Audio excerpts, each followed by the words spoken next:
આપે. આ સમય આપવા માટે કવિ એમ કહે છે કે સામને આ જાના. માને ઘણી બધી વાર એમ થાય કે તું ક્યારેક મારી સાથે 5 મિનિટ બેસ.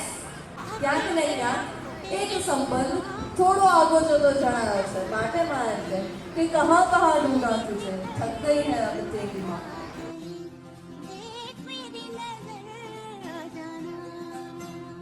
ફિલ્મના ગીતના શબ્દો પણ ક્યારેક આપણને કાવ્યની જેમ, સાહિત્યની જેમ અડી જાય.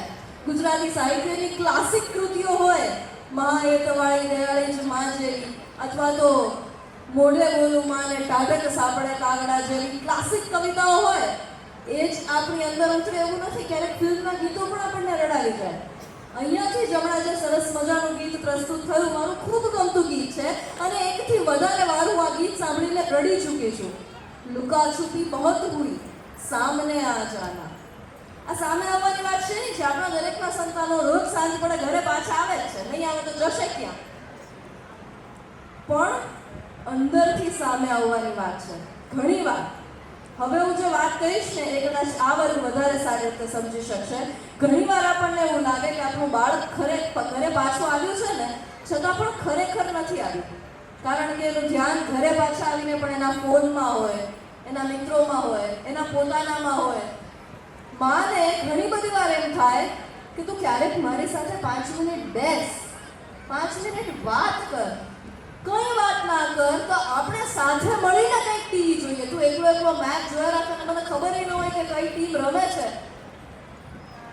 આવું ક્યારેક ને ક્યારેક થાય છે ને આપણા બધાની સાથે. આપણને એમ થાય કે આપણું બાળક આપણને સમય આપે. આ સમય આપવા માટે કવિ એમ કહે છે કે સામને આ જાના. અંદરથી, મનથી તું જોડાઈને મારી સામે આવ. ખાલી શરીરથી નહીં. સ્થૂળ રીતે તો અહીંયા આપણે બેઠા હોઈએ, આપણું મન ક્યાંક ફરતું હોય તો એનો કોઈ મતલબ નથી. આગળની પંક્તિ કે કહા કહા ઢૂંઢા તુझे, થક ગઈ હૈ અબ તેરી માં. દરેક માં એવા પ્રયત્નો કરતી હોય કે પોતાના બાળકને જેમાં રસ છે ને એમાં પોતે પણ રસ લે. ક્રિકેટના સીમાં કંઈ ખબર ન પડતી હોય છતાં પણ માં પોતાના બાળક સાથે ક્યારેક ક્યારેક મેચ જોવા બેસે. ક્યારેક વિરાટ કોહલીની ઇનિંગ આવતી હોય તો રસોડામાંથી ડોક્યું કરી લે, કારણ કે એના બાળકને એમાં રસ છે. બાળકને સંગીતમાં રસ હોય, નૃત્યમાં રસ હોય તો માં થોડું વહેલું રસોઈનું કામકાજ પતાવીને પણ એને નજીકના ડાન્સ ક્લાસમાં લઈ જાય. કલાક ત્યાં બેસે અને બાળકને લઈને પાછી આવે, કારણ કે બાળકના રસમાં માનો રસ છે, બાળકની ખુશીમાં માની ખુશી છે. એટલે આ જે પ્રક્રિયા છે ને એ અલગ અલગ જગ્યાએ પોતાના બાળકને શોધવાની છે. માં હંમેશા પોતાના બાળક સાથે શું કામ જોડાયેલી રહે, બાળક જે કરે એમાં શું કામ રસ લે. બાળકની સાથે સાથે એ પોતે એક જિંદગી જીવે છે અને એમાં એને એના બાળકની ખુશી મળે છે, પોતાની ખુશી મળે છે. અને જ્યારે એ ન મળે, જ્યારે આપણું બાળક કહી દે કે બસ હવે તું ઘરે રહે, હું હવે જઉં છું એકલો, તું મારી સાથે ના આવીશ, હું સાયકલ પર જતી રહીશ રાતે, તો માને એમ થાય કે એક તાજમાં હતો કદાચ જે છૂટી ગયો છે.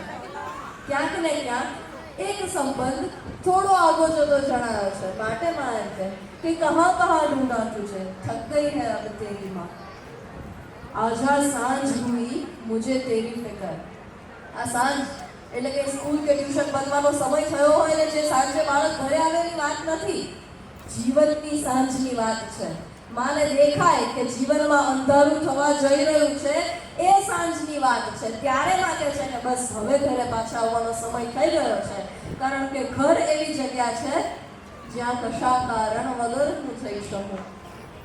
માટે માં કહેતી હોય કે હવે તું ફસાઈશ, હવે તારા જીવનમાં ડખા થવાના શરૂ થશે. આ સાંજ છે. આજા સાંજ હુઈ મુझे તેરી ફિકર. બાળકની ચિંતા માતા કે પિતાને કોઈ પણ ઉંમરે રહેતી જ હોય છે, થતી જ હોય છે અને ચિંતા જાયજ છે. મહાકવિ કાલિદાસ તો એમ કહે કે અતિ સ્નેહ પાપ શંકી. જ્યાં આપણને ખૂબ સ્નેહ હોય, ખૂબ પ્રેમ હોય ને ત્યાં આપણને અમંગળના એંધાણ પણ બહુ થાય. આપણને જેની સાથે બહુ પ્રેમ નથી ને એનું અહિત થવાની આપણને એટલી ચિંતા નહીં હોય, પણ જ્યાં આપણને બહુ પ્રેમ છે ત્યાં એને કંઈક નુકસાન નહીં થાય ને, એને વાગી નહીં જાય ને, એ હેરાન નહીં થાય ને, આવી ચિંતા થતી હોય. પછી એ નાનકડું બાળક ઘરેથી સાયકલ ફેરવવા નીકળે તો પણ એ ચિંતા થાય. જ્યારે યુવાવસ્થામાં કોઈ દીકરો કે દીકરી પોતાનો નવો વ્યવસાય શરૂ કરે તો પણ એ પિતાને ચિંતા થાય કે એનો વ્યવસાય બરાબર સેટ થઈ જશે ને, કોઈ લોકો એને છેતરી નહીં જાય ને. અને એ જ બાળક જ્યારે 50 વર્ષનું થઈ જાય અને એના મા બાપ 70 કે 80 વર્ષના હોય ત્યારે પણ એના માટે આ 50 વર્ષની વ્યક્તિ એનું નાનકડું બાળક જ છે, ત્યારે પણ એમને એટલી ચિંતા બાળકની થશે. એ માત્ર એમની ફરજ નથી, એમનો હક છે. બાળકની ચિંતા કરવી એ માતા પિતાનો હક છે. પણ સાથે માતા પિતાને પણ હવે કદાચ એ વાત કહેવાનો સમય આપણને દુનિયાએ બતાવ્યો છે કે બાળકને થોડી મોકળાશ આપવી પડશે.